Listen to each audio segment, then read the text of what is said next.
Nama Om Vishnupadaya Krishna Preshtaya Bhutale Srimate Bhaktivedanta Swami Namine Namaste Saraswati Deve Gauravanti Charini. इन लोगों के mobile number में multiple 7 या multiple 8 आ रहे हैं. Example 98737477 multiple 7 आ रहे हैं.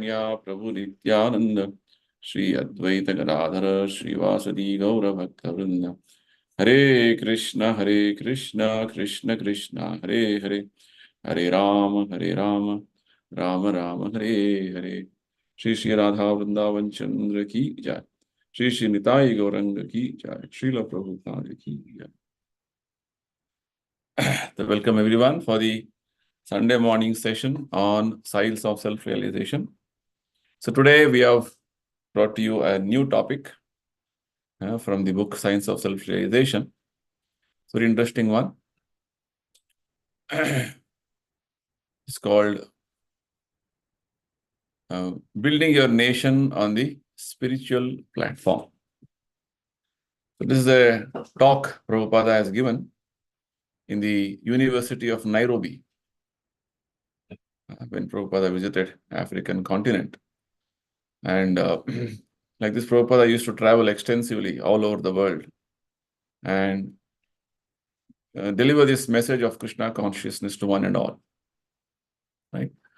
So it's a very interesting talk Prabhupada gives addressing the college students, university students, and very wonderful spiritual perspectives Prabhupada gives. So let's get into the topic. So all these discussions we are having by the inspiration and blessings of Srila Prabhupada, who is the founder Acharya of the worldwide Hare Krishna movement. So taking Prabhupada's blessings, let's begin our discussions. So as I told you, there's a talk Prabhupada is giving in the University of Nairobi. And Prabhupada speaks during the talk very wonderful messages. Like Prabhupada says, you are trying to develop yourselves, so please develop spiritually.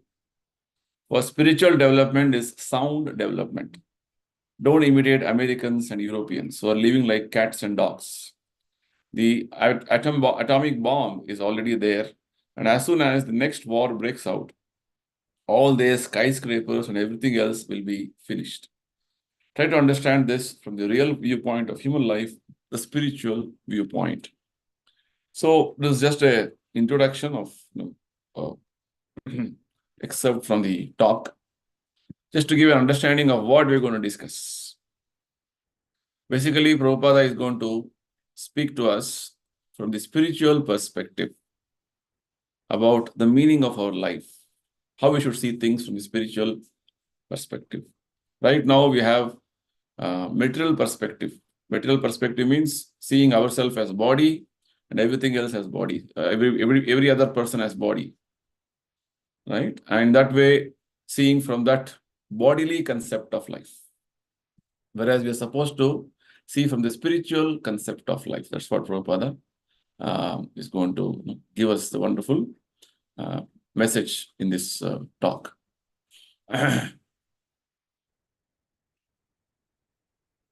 Okay, so let's move forward. So in the very beginning, Prabhupada is going to establish what is the purpose of Krishna consciousness movement. Ladies and gentlemen, thank you very much for kindly coming here to participate in this meeting for spreading Krishna consciousness. This was the mission of Prabhupada, that wherever he was traveling, his only intention was to spread Krishna consciousness. Right? Spreading Krishna consciousness means spreading the understanding, knowledge that what is the real purpose of life. The Krishna consciousness movement is trying to bring human society to the point where everyone's life can become successful. Right? In the material world, we see few people are successful in their jobs or in their various pursuits they are having. Some are not so successful and some are continuously failing. But Krishna consciousness movement, which Prabhupada says, is trying to bring the whole human society wherein your actual purpose of life can become successful. Otherwise, we'll be going on trying to become successful in our own way, thinking that this is what my life's purpose is, my life's goal is. But ultimately, we are seeing that one is getting defeated in the purpose of his life, what is the goal of his life. So what is the real meaning and what is the purpose of life is what nicely Prabhupada is going to bring out in today's discussion. And we'll have this continuation of these discussions in 2 more sessions. Okay. So the subject matter of today's discussion, Prabhupada says, is the real meaning of human life. It's a very interesting question. If you ask ourselves, what is the meaning of this human life? What is this life I have got? Whether it is just to, lead a life with my family and work hard, earn, and then become big man, something very prominent in society. What is that?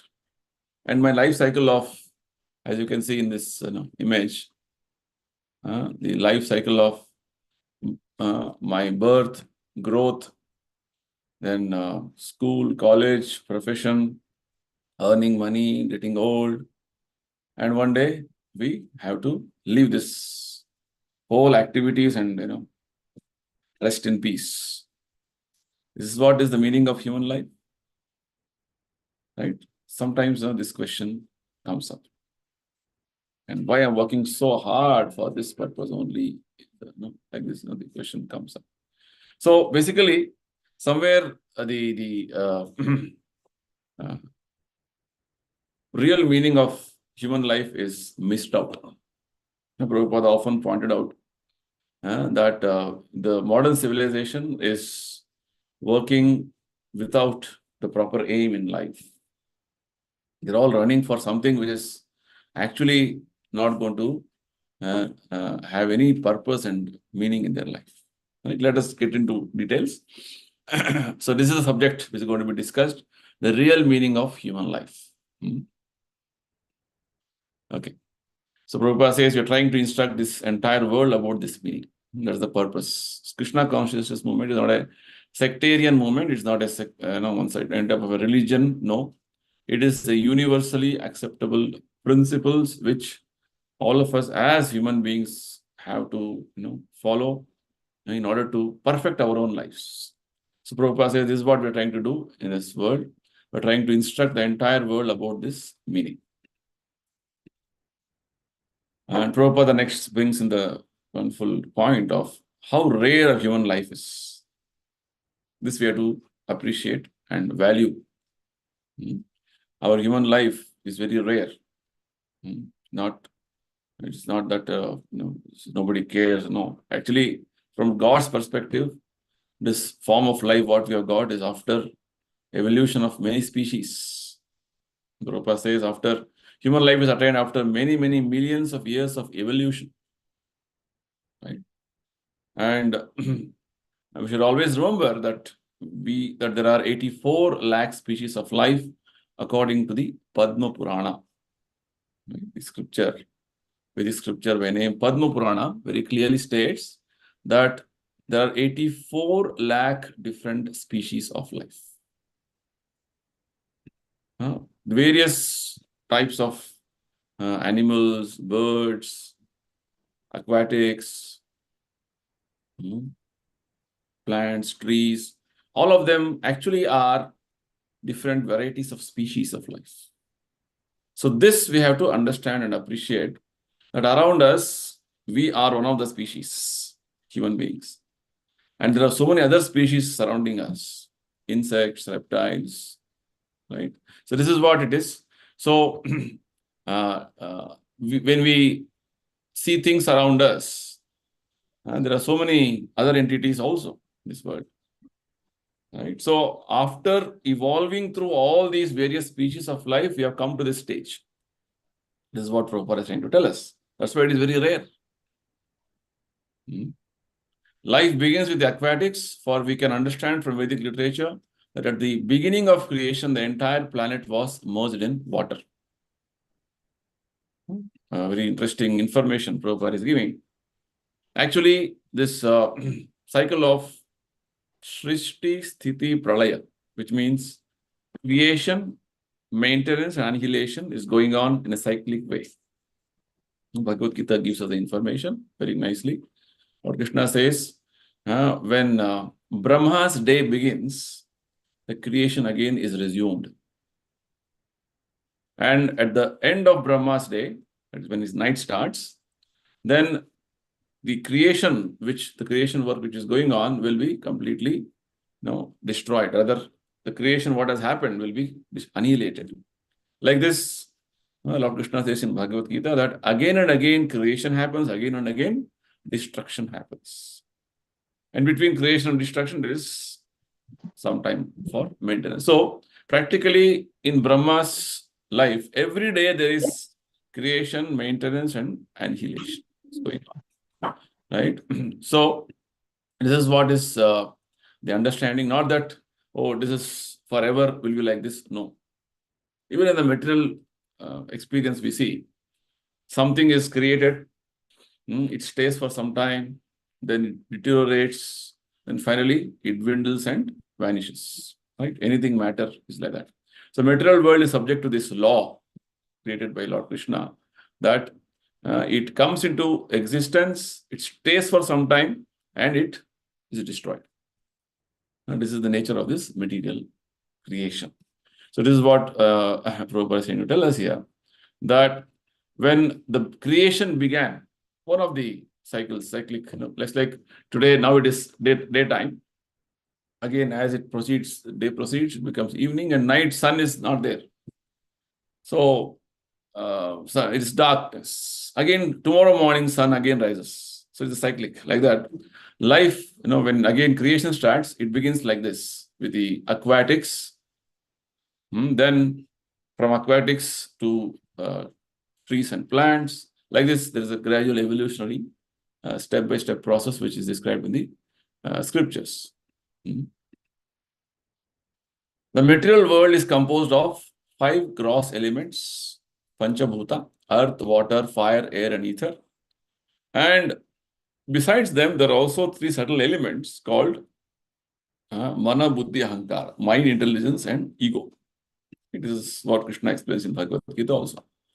The basic ingredients of this creation of this material world, including our bodies, is having these 8 elements. 5 gross elements and 3 subtle elements. Basically, Prabhupada is trying to explain to us what is our existence actually. Right? And what are the different living entities we are seeing around us, what are they? The different living entities are all different various species, having different bodies. And each of us, as having different bodies, are all composed of these 8 elements only.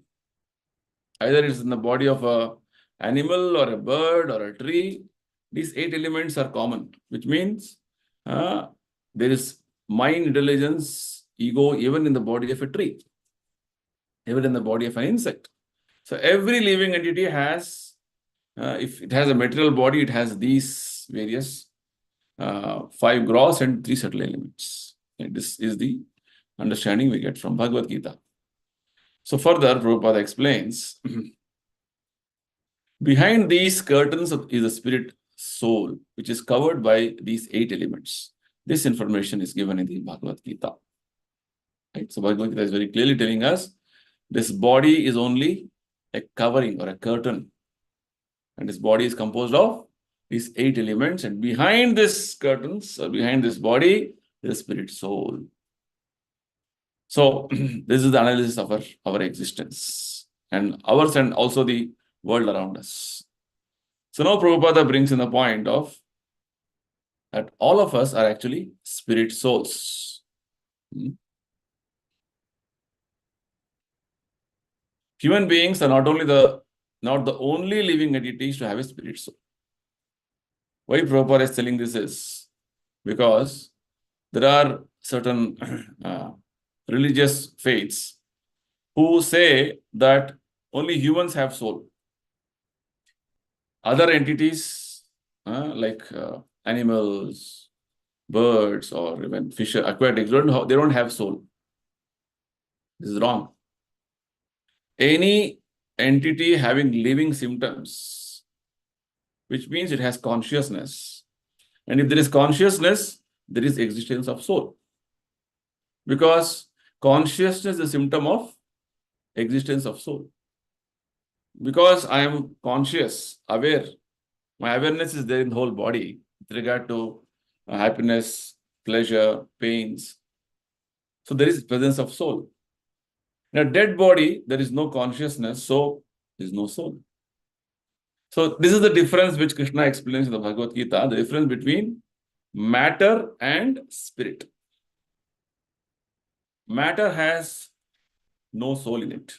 Soul means the conscious entity which is conscious of all the various things around it, awareness of things around. Whereas the living entity, when it is present in a specific body, it moves, it acts, it is animated, right? The matter doesn't have these properties of life symptoms. This is the point which Prabhupada is trying to tell us. So, the important understanding which you can derive from Bhagavad Gita is that human beings are not the only living entities to have a spirit soul. Okay. And we are all spirit souls, beasts, birds, reptiles, insects, trees, plants, aquatics, and so on. So the different varieties of life we see around us, birds, reptiles, insects, trees, all of us are actually spirit souls, but having different types of bodies. Very important revelation, which we have to see. We have to see from this perspective, the whole world. The spirit soul is simply covered by different dresses, just as some of you are dressed in white cloth, some in green, some in red. Right? So this is the example Prabhupada is giving from Bhagavad Gita again. He'll quote the verse. Right? Spirit soul is only covered by different dresses. It's like Prabhupada says that 8 elements, Panchabhuta and the 3 subtle elements are like curtains for the spirit soul. So this body is like a dress. Like today, I'm wearing some color dress. You will be wearing some other color dress. Tomorrow we'll have different color dress. Like that, body is only a dress. But we, as spirit soul, our existence is eternal. This is what Bhagavad Gita Lord Krishna says. So Prabhupada very nicely gives this revelation to us. But we are not concerned with the dress. We are concerned with you as spirit soul. This is the vision we are supposed to develop. Right now, we are only seeing ourselves and everything around us as in terms of body. It's called bodily concept of life. We are not seeing the spirit soul within us. So this is what Bhagavad Gita is teaching us. Develop this spiritual concept of life. With bodily concept of life, we have so many differences, so many, misunderstandings, and different types of, fights going on. It's because in the bodily concept of life, this is what happens. I am big, you are small, I'm intelligent, you are dull. I'm this, I'm that, I'm black, white, like this, so many differences on the body, dress. Today you say, like I'm wearing a yellow shirt. Oh, you are yellow shirt. No, I'm not yellow shirt. I'm a person within this yellow shirt. Right? So I'm not concerned with this shirt. I'm concerned with you as a person. It's a very important principle which Bhagavad Gita teaches us, and Prabhupada is so, in a simple way, presenting to the university students. And for us, it is like, again, a revelation for all of us to, again, recall all these teachings of Prabhupada and that way move forward in the spiritual life. So we are not concerned with the dress, we are concerned with you as spirit soul. So Bhagavad Gita clearly says in 5th chapter, 18th verse. Vidya Vinaya Sampanne Brahmane Gavihastini Shuni Chaiva Shvapakecha Pandita Samadarshinaha. The humble sage, by virtue of true knowledge, sees with equal vision a learned and gentle Brahmana, a cow, an elephant, a dog, and a dog eater. Yes, see. This is called Samadarshinaha. Bhagavad Gita says it is the vision of equality. The differential vision of the bodily difference, the status difference, so many differences are there. It is all only dress. It's important, realization which we have to develop. This is called spiritual vision, or as Krishna says, vision of equality. Because at the spiritual level, all of us are actually spirit souls. This body is only because of our different activities we have done, and we got a specific body. This is how we are supposed to see everything around us. Further, Prabhupada says, the sage does not make any distinction on the basis of color, intelligence, or species. So Prabhupada is that great sage who is not making any distinction. Oh, you're American or you're Indian, or so I'll only give knowledge to Indians, others I'll not give. No. He's very, seeing everybody as spirit souls. And spirit soul is part and parcel of God, Krishna. So in that way, he's having this vision.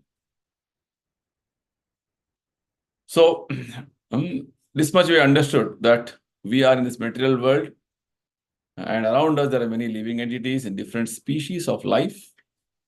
And all of us, different living entities, whatever different bodies we have, this body is like a dress, and each body is made up of different curtains called the Panchabhuta and the 3 subtle elements. And we are actually spirit souls having different dresses. This much Prabhupada has taught us. Further, Prabhupada will teach us how do we recognize the soul within the body. How to see the soul. That is what we are supposed to learn.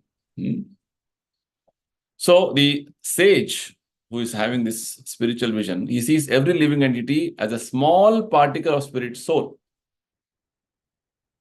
And the Vedic scriptures say, Keshagra Shatabhagasya Shatamsha Sadashatmakaha Jiva Sukshma Swarupoyam Sankhyatito hi Chitkanaha. There are innumerable particles of spiritual atoms which are measured as 1/10,000th of the upper portion of a hair. Right? Which means, basically, this is a scriptural statement, Vedic statement, that the spirit soul is so minute that the dimension is given as it is 1/10,000th the upper portion of a hair. If you take your tip of your hair and divide it into 10,000 parts, that one part is the size of the soul, which means it's very minute. Practically, it is invisible. And that spirit soul is we, all of us, each of us.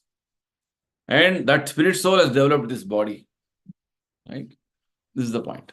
So how do you recognize? So we should recognize soul from the Vedic understanding. Because material eyes cannot see spirit soul. Because we have no instrument to measure the dimensions of spirit soul, the small particle of spirit soul is measured in this way.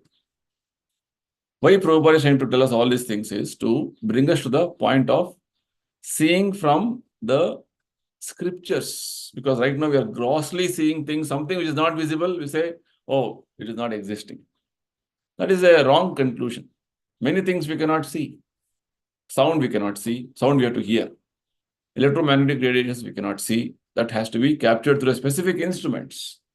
So, similarly, Prabhupada says we have no instrument to measure the dimension of spirit soul. So we have to understand spirit soul and recognize spirit soul in the Vedic way of hearing from scriptures and accepting the truth. So, in other words, the spirit soul is so small that it is smaller than an atom. It's very minute. The small particle is within you, within me, within the elephant, within the gigantic animals, in all men, in the ant, in the tree, everywhere. So this small spirit spark is in every living entity. Because of the presence of spirit soul, it is the living entity is, acting. Right? It may be an ant or an elephant. The size of spirit soul is same. Only the bodies are different. External bodies, their God is different. Based on their different actions. And how they get these bodies? There's a process of evolution, which we discussed in the beginning. Right? Based on the activities, they go on evolving and they get a human form of life. So, however, scientific knowledge cannot estimate the dimensions of the soul, nor can a doctor locate the soul within the body. Right? This is the big mystery presently. Because the scientists or the doctors cannot recognize the soul, they think that soul is not existing. The soul, because it's invisible to us, it doesn't exist. But no material instrument or no material knowledge can identify or locate the soul. This is important revelation. Consequently, material scientists conclude that there is no soul, but that is not a fact. There is a soul. So, the existence of the soul is a fact. Just because you cannot see it doesn't mean it doesn't exist. Its existence is a fact, truth. Right? Many things we cannot see. Many things you cannot even comprehend. This world also, there are many things which is still not discovered or explored. Just because you don't know doesn't mean it doesn't exist. That's the point. So, because you are ignorant, you are unaware of the facts. That's the point. So, when the scientists or the doctors are unable to not see the soul from their this gross eyes, doesn't mean it doesn't exist. Because soul is there. So what is the difference between living body and dead body? Until now, the body was active. Suddenly, it is not active. What is that missing element? The living force, which you are not even able to identify with your scientific advancement. This is a challenge. So, the presence of the soul makes a difference between a living body and a dead body. So, this particular point we need to contemplate. What is the difference between a living body and a dead body? Right? As soon as the soul departs from the body dies. It has no value. Right? Very, very clearly, all of us know. The soul departs, then the body has no value. As long as the soul is there within the body, we take care of the body, we pamper the body. When little pain comes, we run to the doctor. All these things going on. However great a scientist or a philosopher one may be, he must admit that as soon as the soul departs from the body dies. Right? This is a phenomena which any advanced doctor or a very learned scientist, everybody knows this phenomenon, what is going on. But they're not able to specifically give a reasoning. Why this? What is this? So Prabhupada is telling, your reasoning, your logic, your scientific advancement, everything will be of no use when you don't have this simple understanding of I am a spirit soul. Right? So how to recognize the soul? Recognize the soul not with our limited understanding, you will never understand. You recognize the soul by the Vedic authority. The way the Acharyas, Srila Prabhupada is giving us the knowledge, in that way you have to understand. Otherwise, but existence of soul is a fact. Spirit soul existence is a fact, is a truth. Right? So we have to take knowledge from the authorities, is what Prabhupada is trying to tell us. So further, Prabhupada says, it then has no value and has to be thrown away. Material science and everything, without understanding the difference between living body and dead body has no use. So try to understand this. The soul is valuable, not the body. If you remember, we began with this, our presentation today with the statement that human life is very valuable. Rather, the spirit soul is very valuable, not the body, not the matter. Right? So, the existence of our life within this body is what makes it valuable. The next Prabhupada says, what is going on as a phenomena in our life? He explains a very important principle, which is explained in the Bhagavad Gita by Lord Krishna at the very beginning of teachings to Arjuna. It's called transmigration of the soul. The fact that the soul is transmigrating is explained in the Bhagavad Gita. So what is transmigration? Just like a person is staying in one country and he wants to migrate to one more country, move to one more country. He migrates, he moves with his physical body. Right? From India, he may go to America. Migration. Like that. So, whereas in our body, presently, if you see, the time when we were born, we were a small baby, and we gradually have grown up to this level of, childhood, boyhood, adulthood, now maybe middle age. So, during this course of life, from birth up to now, I have changed many bodies. You take all the images of your life from the time of your birth up to now. Keep one next to the other. You see, oh, bodies have changed, which means the soul, this much we have established so far now in our discussion, that we are not this body, we are spirit soul, the minute particle which is invisible, inconceivable. So this soul is changing the bodies. This is exactly what Krishna says in the beginning. Dehi nosmin yatha dehe komaram yavvanam jara.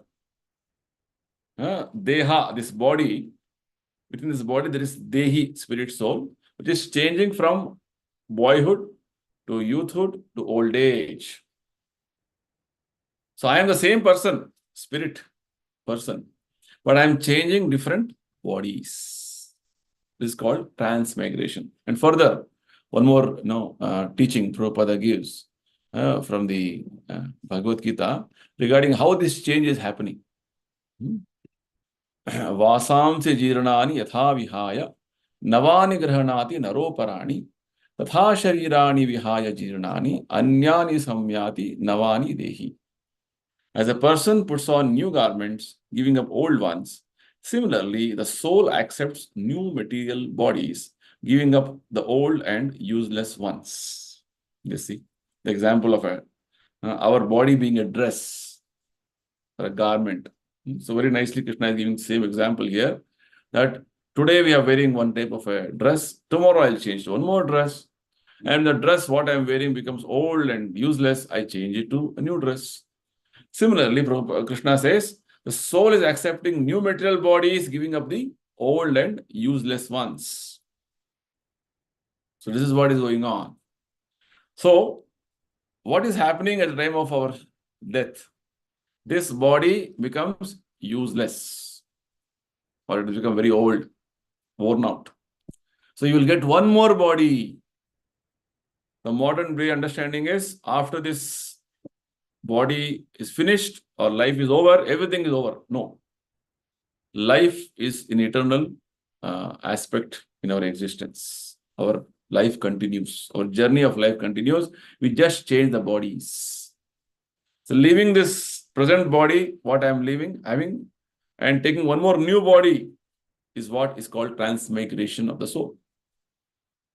And that particular aspect wherein this particular body, wherein I know so many memories, is completely cut off.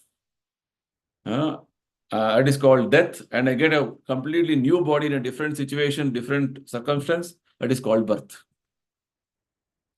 Whereas our journey of life continues, because we are spirit soul, eternal. Our existence is eternal, sanatana. So Krishna very nicely said, this is called transmigration of the soul, that as you put on new garments, when this garment what you're wearing is old and worn out, then like that, similarly, you're changing our bodies. When a suit becomes old, we give it up and accept another suit. Similarly, the soul is changing dresses according to desire. This is the point. So why there are so many species of life around us? Because each of the living entities have desire to have a body like that. Desire to have a particular type of a dress like that. Oh, today I like blue dress. oh, tomorrow I will wear a red dress. Likewise, what you desire at the time of giving up this dress, that type of dress you will get next. Certainly, Lord Krishna says in Bhagavad Gita. Which means, the desire means a very subtle aspect. The mental condition of your body. At the time of death matters what type of body you're going to get next. Because the soul is part and parcel of God, it has godly qualities. Again, you have to understand, who are we? We are spirit soul, part and parcel of God. God is the supreme will, supreme power, supreme independent one, and we being part and parcel of Him have all these qualities in minute quantity. Whatever qualities God has, God is supreme will. We also have small willing power. Supreme power, God is. We have powers. Some powers we have. Because of that, only our body is active and working when you are alive. And supreme independent one, we also want independence, but we are not completely independent. Some level of independence we have. Because we are part and parcel of God, but in a very minute quantity. A nice example Prabhupada gives. So, just like God has thinking, feeling, willing, desiring, we also have thinking, feeling, willing. In the Vedas, it is stated that God is the supreme living force among all living forces. Right? So, we are also a living entity. God is also a supreme living entity who is providing all living, who is providing all of us. Right? Supplying necessities of all living entities. So, the discussion we had so far is regarding about our actual existence and how we are changing our bodies. So here Prabhupada brings in the modern day theory of evolution by one scientist by name Darwin. And what is the Vedic understanding of spiritual evolution? Right? Very nicely. Prabhupada brings in the understanding here. We living entities are innumerable. There is no limit to our number. However, God is one. So the concept that, oh, there are so many gods, no. One God, supreme God, just like there's only one sun in the sky. Right? So likewise, there's one God and we're all His subordinates. And there are innumerable living entities. He is also living as we are, but we are minute particles of that living force. Right? He is also having all the symptoms because we are His part and parcel. Whatever symptoms we have it in a much unlimited quantities. It's very important understanding. Prabhupada always says we are like small gods. Krishna is supreme God.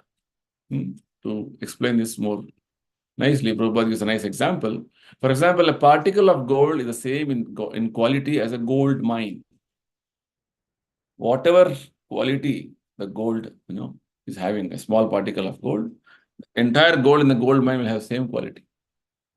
So because we are part and parcel of God, our qualities are same as God's qualities. So understanding us, ourselves, will give a understanding of what is God. If we chemically analyze, one more example, analyze the ingredients in a small drop of water, we will find all the ingredients that are to be found in the water. You see, this is how it is. One drop of water you take from the ocean, the entire ocean will have the same chemical composition. Of course, the quantities are different, but qualitatively, we are same. In a similar way, we are one with God, being His part and parcel.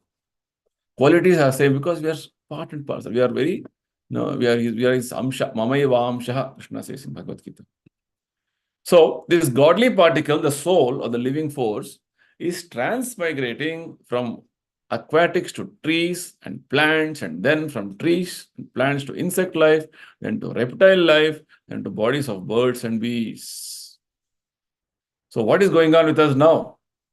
A small spirit particle, we understood transmigration means we are changing our bodies. And how this change is happening? From aquatics, is called evolution, in spiritual evolution. From aquatics, slowly going through all the species, one living entity or spirit soul will get a tree body. tree and plant's body. And then gradually from tree and plant body, you'll get insect body or reptile body. Then to reptile life. Then birds and beasts, then animal body, then human life. Let's see. So much of, that's why Prabhupada says, human life is very rare. Because to come to this level of human life, you have to go through many, many cycles of birth and deaths. So Darwin's theory of evolution is but a partial explanation of the transmigration of the soul. It's not giving a complete picture of what is the actual fact. So Darwin theory, we read in our schools and colleges, at least when I was reading. I don't know what is the present situation now. Schools and colleges. This is what was told to us, how we have come about. Everything began as a one cell amoeba, and gradually it evolved, and now we've got a complex body like a human being, that way. But there are many arguments and theories which is proving that what Darwin has proposed is not correct. It is wrong. It is false. So Prabhupada also says Darwin has simply taken information from Vedic literature, but it has no conception of the soul. No spiritual conception. Simply has taken some information here and there and did something and then presented something. That's what is with the Darwin. Prabhupada says the difference is that the soul is transmigrating from aquatic life to plants and trees and insect life, then to bird life, then animal life, then human life. Within human life, he moves from civilized life to uncivilized life to civilized life. Like this. This is the evolution. The spiritual evolution described in Padma Purana, 84 lakh species. There are 9 lakh aquatics.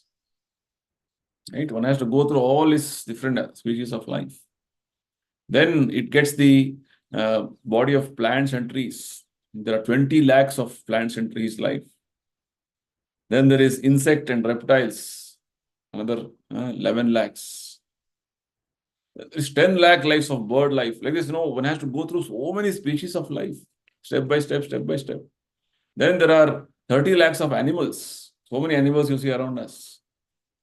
Right? All that you have to evolve, and finally you get a human life. And human life also, they say there are 4 lakh different varieties of humans.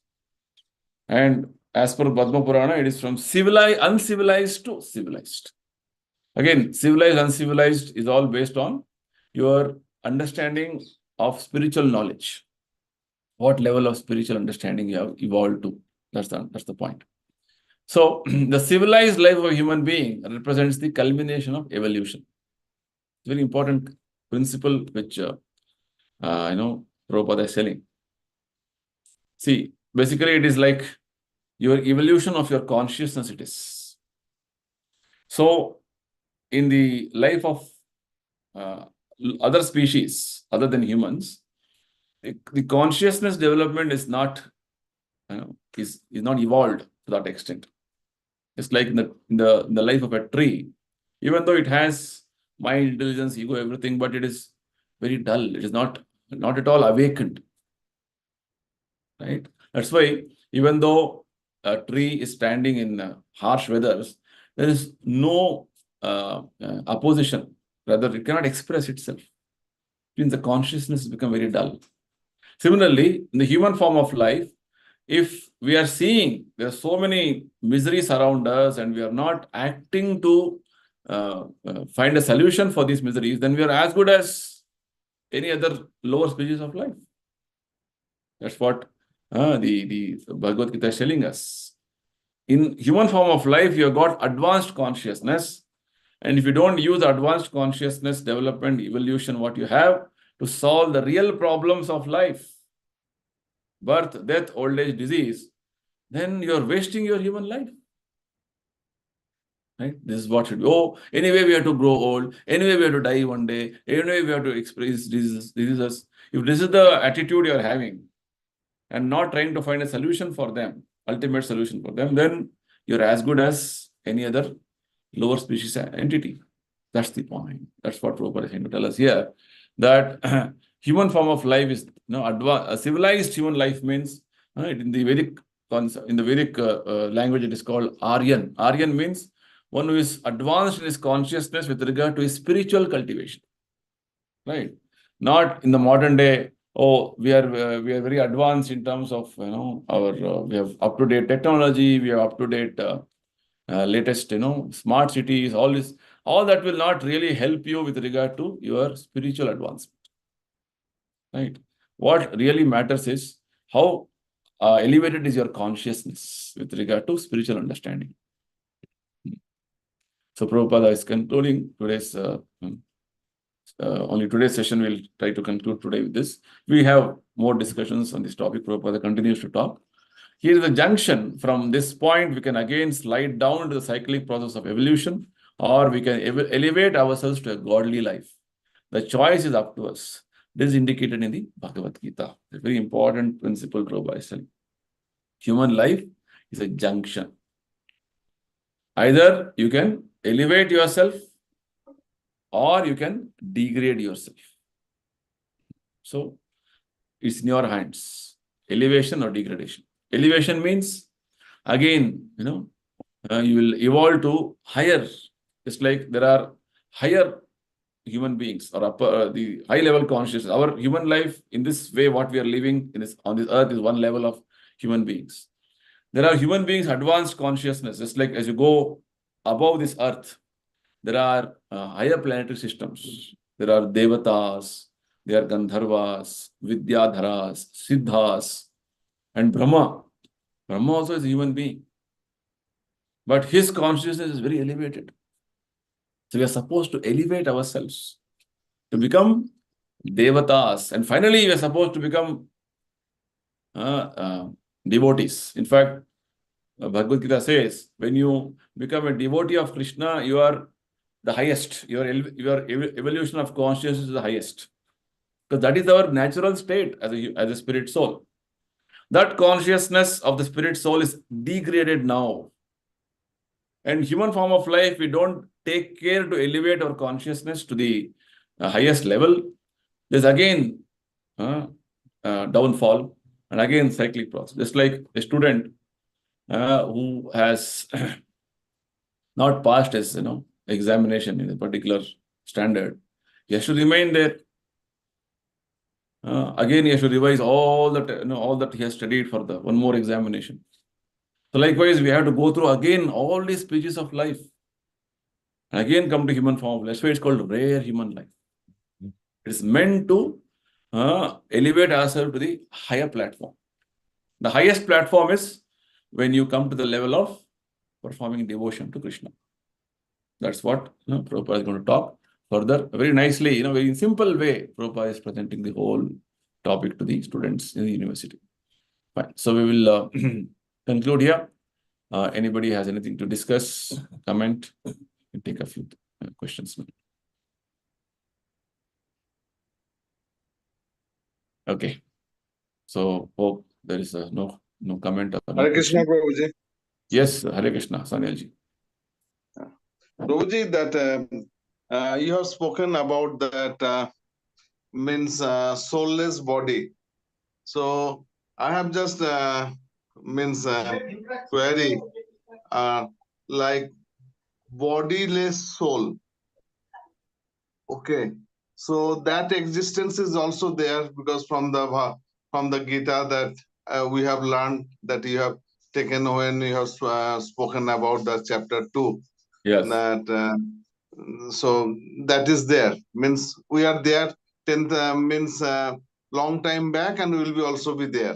Correct. But my question is that means that our soul, when we are leaving the body, that time we say that soul may rest in peace. Okay, so the resting of soul as well as that if I mix up that means in the what is called in Bhagavatam, that time it is mentioned that whatever we have done, so that we will get the punishment there. Means whatever the wrong things has done, if I have eaten something, wrong things, that they will also come and they will also hit us. All these things, it will happen. So there will be some kind of transformation, some kind of period. Means, so my question is that after leaving the body, that soul, will be in the peace, or will stay some kind of means 5-storied building or 10-storied building kind of things, or means the soul will start suffering as per our the karma what we did, means in this Naradham account the punishment will take place, or straight away it will go to the Golok, means if you have done the all good things and as per the Gita whatever the way I am supposed to lead my life I have followed, so I'll go just straight away the jump. Otherwise, that some people say no, that is means soul should rest in peace. I'm little bit confused, and also some punishment. So Okay. how the transformation means, how the cycle starts working after just leaving the body from the soul? Okay, very good question. Very good question. Very important question.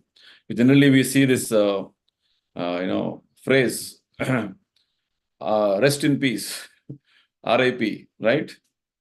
So when somebody passes away, near ones or known people, we generally, rest in peace. So people want peace. That is our natural hankering. But the point is, whole life you are agitated. How can you have peace after you die? If you have practiced a peaceful life, then you can be in peace. Correct? Very logical it is. Whole life you are agitated and disturbed. How can you rest in peace? Only maybe that point of time your body is resting in peace. But your soul would have gone to some other situation to again get, to become involved or engaged in some other disturbance. So your question is basically to understand the journey of the soul. At the point of death, what happens? Yeah, right, Prabhuji. Journey of soul. Yeah. Correct. No, that is what your question is basically. Correct, Prabhuji. Yeah. So let me answer. There are different, there are different things happen for different people. Okay. If a person is practicing Bhagavad Gita's principles, you also mentioned, and Krishna is assuring us in Bhagavad Gita very clearly that if you follow whatever I'm telling, whole life, we don't know how much it is, but as long as our body is going on and Krishna has kept his body healthy, we go on with our practice of practices like chanting Hare Krishna, offering bhoga to Krishna, performing devotional services, various aspects. So this way, if you are absorbing your mind constantly in Krishna's services, Krishna has assured us that tyaktva deham punarjanma naiti. After you give up this body, next life, Krishna says, you will come to me. Mameti, so Arjuna. Very clear. So what you have done whole life matters. Right? So if you have whole life, you have practiced chanting Hare Krishna, trying to follow what Krishna has told us, seriously, sincerely, may not be 100%. Okay, whatever best sincerely you try to do. Krishna is sitting as Paramatma, he knows how sincerely you have tried. So that much Krishna will bestow you, and he says, he'll come to me. And Krishna's kingdom is huge. Right? Vaikuntha also is in Goloka only. Okay, everything is within that whole spiritual world.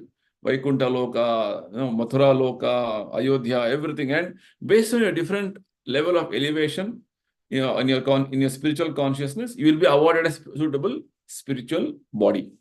That is option 1. Option 2, with regard to somebody is practicing spiritual life, but he is not serious. Prabhupada says 16 malas you have to chant minimum, but I am chanting 4 malas, 5 malas, 6 malas.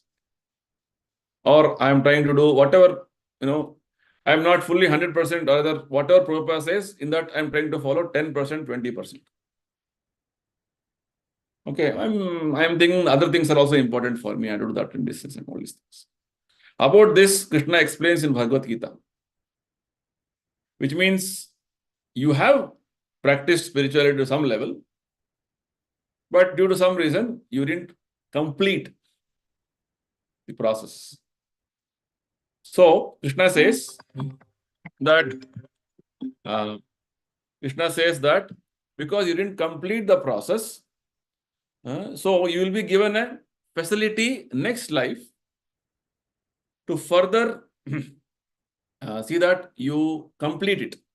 So Krishna says, if you have little advanced, little you have done practices, you will be given a birth in a very rich family or a very nice, pious family wherein they are practicing all the things nicely, so that you also get inspired with that family background and the practices, and you take up seriously.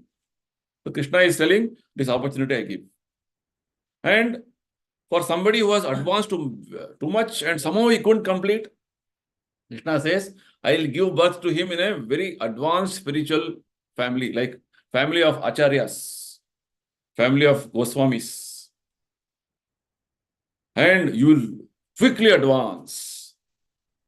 Okay. So we are starting from complete Krishna consciousness to next level is not complete to different degrees. Now, coming to the point of people who are not at all practicing anything. What about them? What happens to them? Right? So, again, people who are not practicing and they are doing something. And there are people who are completely sinful. People who are fully, all sinful means they are eating meat, they are doing gambling, they are intoxicating, and they are engaged in illicit activities. So such people are leading a very sinful life. Such people, what happens is, if they have a death, which is, like they sometimes it said untimely death. Before their time, say they are supposed to live for 68 years. For some, so many, because of sinful activities, somebody murders them or something happens. They commit suicide themselves. Right? Untimely death. They'll remain as ghost until that lifespan is over. That is completed. And after that, that spirit soul with subtle body goes to Yamaloka. It's taken to Yamaloka. And there, even other living entities who are not leading, not so much sinful, at least some level of, good, bad, honest, dishonest, that distinction is there. They have, their lifespan is, completed as per their schedule. Somebody is living for 72 years, okay, 72 years, he got a death. Then he is taken to Yamaloka. There, based on your merits, demerits, you are assessed and judged. And whatever sinful activities you have done, punishment is given. And based on the overall cumulative account of your activities, your consciousness is trained to get one type of a body, one more next body. And accordingly, the arrangement is such that you are transferred to the womb of one more mother, wherein you are supposed to get a suitable body. And there, again, you take one more birth. Like this cycle continues. Say, in the human form of life, you have done so many sinful activities, so much so that you have to be degraded to take a life of a aquatic. Then you are trained in the Yamaloka to get that body. And you are put into the womb of a fish mother. There you are born as an egg, and then, then you are born as a fish. Again, evolution slowly happens. This is what is going to happen. So very risky if you don't take up Krishna consciousness seriously. Okay, Sanyalji. That it is okay, Prabhuji, but one cycle that is not discussed, that is the punishment cycle. Punishment that is there in the Bhagavatam. That is a big so chapter. When does it take place, Prabhuji? That takes place immediately after death when you go to Yamaloka. Okay. The punishment, see, there are two types of punishment. Body itself is a punishment in this life. Okay. Then when you go to Yamaloka, all that you have done, especially human form of life. Other animals, no punishment. Evolution is going on. When you get a human form of life, it is a responsible life, you are punished. Because you are supposed to lead a responsible life. You did so many nonsense things, you will be punished. Again, you are put in a the lower life form. Again, you go step by step, you come. When you get human form of life, you're supposed to act responsibly. So when a human form of life, you leave the body, not acted responsibly, you will suffer in different types of healths, as described in the Bhagavata. Okay, I've given just an overview. A lot of details are there in the Bhagavata. You can refer Bhagavatam Canto 3 and Canto 5. A lot of details are there. Type of punishment one is going to get. Right? When you've cheated somebody, then how the punishment happens. You've done something which is not as per the standards of Vedic understanding, what will happen? Everything is described. Okay? Fine. So I think we will conclude. Yeah, very nicely explained, Prabhu. Thank you. Very nice. Dear, we will continue our discussions next week. Thank you, everybody. Hare Krishna.